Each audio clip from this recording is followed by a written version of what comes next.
राष्ट्रपति जी का उद्बोधन 140 करोड़ देशवासियों के आत्मविश्वास की अभिव्यक्ति था। 140 करोड़ देशवासियों के पुरुषार्थ का लेखा जोखा था और 140 करोड़ देशवासी और उसमें भी ज्यादातर युवा उनके एस्पिरेशंस को रेखांकित करने का बहुत ही सटीक उद्बोधन सभी सांसदों के लिए कई मार्गदर्शक बातें भी कल आदरणीय राष्ट्रपति जी ने सदन में सबके सामने रखी है। सत्र के प्रारंभ में ही और 2026 के प्रारंभ में ही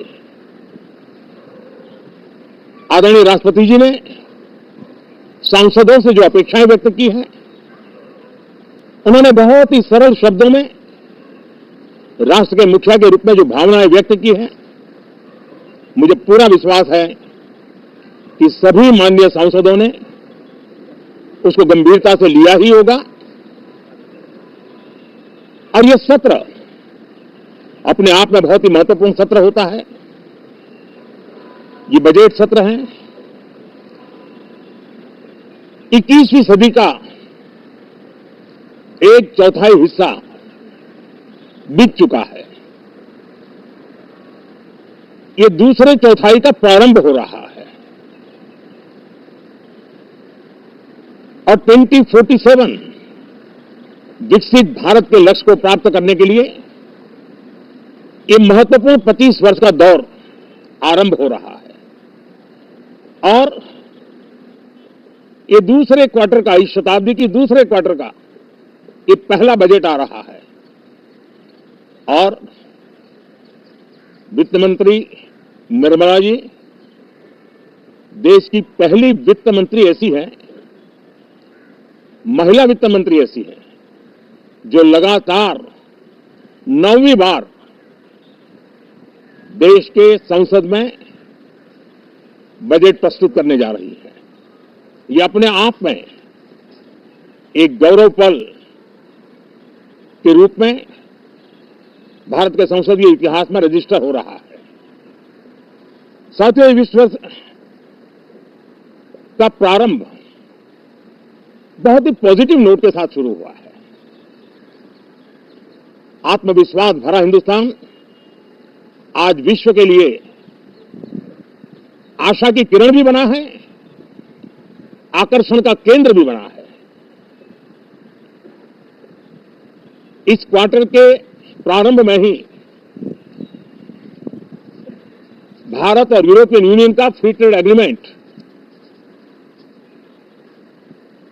आने वाली दिशाएं कितनी उज्जवल है, भारत के युवाओं का भविष्य कितना उज्जवल है, उसकी एक झलक है। ये free trade for ambitious Bharat है, ये free trade for aspirational youth है, ये फ्री ट्रेड फॉर आत्मनिर्भर भारत है।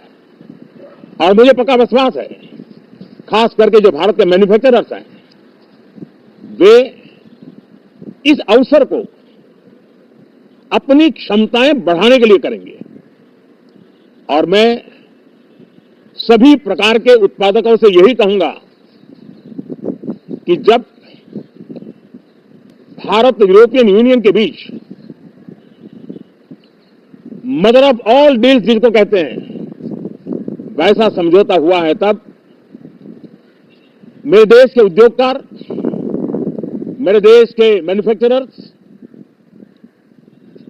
अब तो बहुत बड़ा बाजार खुल गया, अब बहुत सस्ते में हमारा माल पहुंच जाएगा, इतने भाव से वो बैठे न रहे। ये एक अवसर है और इस अवसर का सबसे पहला मंत्र ये होता है कि हम क्वालिटी पर बल दें। हम अब जब बाजार खुल गया है तो उत्तम से उत्तम क्वालिटी लेकर के बाजार में जाएं और अगर उत्तम से उत्तम क्वालिटी लेकर के जाते हैं तो हम यूरोपियन यूनियन के 27 देशों के खरीदारों के पैसे ही कमाते ही तो नहीं, क्वालिटी के कारण हम उनका दिल जीत लेते हैं और वो लंबे अरसे तक प्रभाव रहता है उसका, दशकों तक उसका प्रभाव रहता है।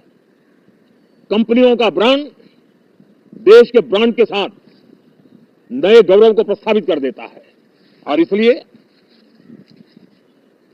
27 देशों के साथ हुआ यह समझौता हमारे देश के मछुआरे, हमारे देश के किसान, हमारे देश के युवान, सर्विस सेक्टर में जो लोग विश्व में अलग अलग जगह पे जाने के उत्सुक हैं, उनके लिए बहुत बड़े अवसर लेकर के आ रहा है। और मुझे पक्का विश्वास है,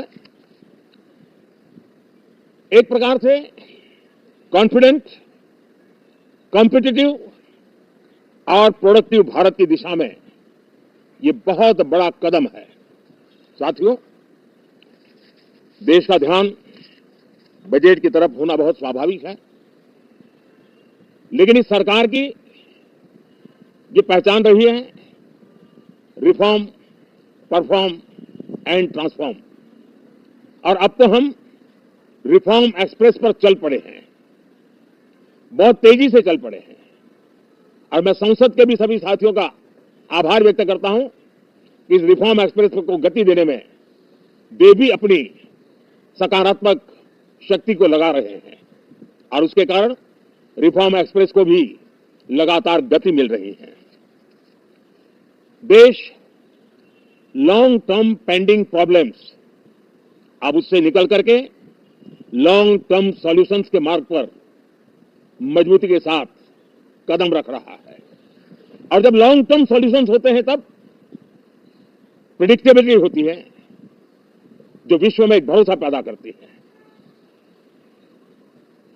हमारे हर निर्णय में राष्ट्र की प्रगति ये हमारा लक्ष्य है, लेकिन हमारे सारे निर्णय ह्यूमन सेंट्रिक है। हमारी भूमिका, हमारी योजनाएं ह्यूमन सेंट्रिक है। हम टेक्नोलॉजी के साथ स्पर्धा भी करेंगे, हम टेक्नोलॉजी को आत्मसात भी करेंगे, हम टेक्नोलॉजी के सामर्थ्य को स्वीकार भी करेंगे, लेकिन उसके साथ साथ